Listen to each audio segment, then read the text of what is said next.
بسم الله الرحمن الرحيم.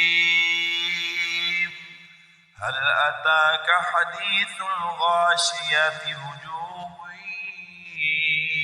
يومئذ خاشعة عاملة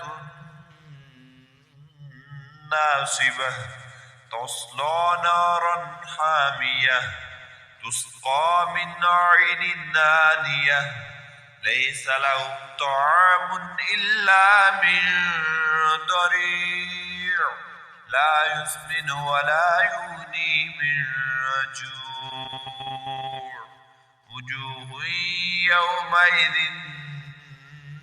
ناعمة لسعيها راضية في جنة عالية لا تسمع فيها لاغية فيها عين جارية فيها سرر مرفوعة وأكواب موضوعة ونمارق مصفوفة وزرابي مبثوثة أفلا ينظرون إلى الإبل كيف خلقت وإلى السماء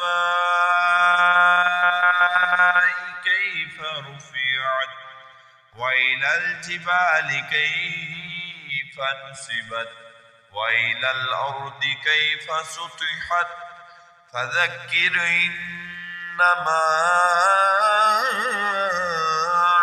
أنت مذكر لست عليهم بمسيطر إلا من تولى وكفر فيعذبه الله العذاب الأكبر إن إلينا إيابهم ثم إن علينا حسابهم.